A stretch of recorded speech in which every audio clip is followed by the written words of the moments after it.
What will President Buhari be remembered for? I remember him for 1983 to 1985. I was told the stories and read about him.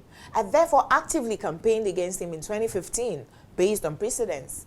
But the people who lived through his military dictatorship told us it was his chief of staff, Tunde Idiagbon, who did the great work of whipping the country into line and instilling discipline. So they were hoping President Buhari, a retired general, would use his military experience to end insecurity in Nigeria while allowing his vice, Yemi Osinbajo, whip the country into line legally and economically. I was right.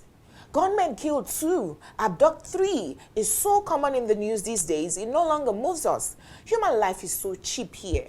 The president only addresses the insecurity when the numbers are high or it affects the elites.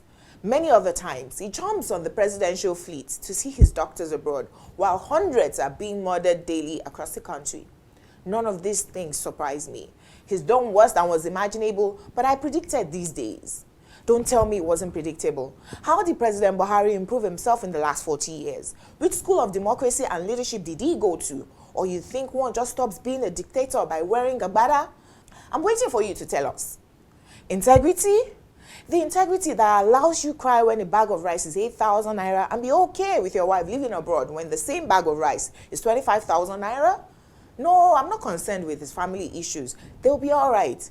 I'm worried with the spate of insecurity in Nigeria today and the president's continued nonchalance. He keeps ordering the military to fish out gunmen. They've only been successful in the southeast. Nothing really changes. Nigerians are not deceived. President Buhari is not also bothered about how he'll be remembered. Just last week, he was used as an example of a leader not to be. That doesn't faze him. He even warned us that we shouldn't question him when he's out of office. 420 days to go. We're counting. In the last 7 years, we've only compared failure to failure. The power grid used to collapse 100 times before. Now it only collapses 20 times. Oh, Boko Haram used to bomb before. Now ISWAP only kills farmers. Cattle's lives are more valuable than human lives here. Preposterous, uncanny. Religious leaders who wanted to stay out of politics are now voicing out as breakfast is being served around the country. Even the ones who hitherto kept quiet because of religious or ethnic affinity to the president. It's when your congregation are alive that you can preach to them. President Buhari will definitely be remembered for the Lekki massacre in 2020.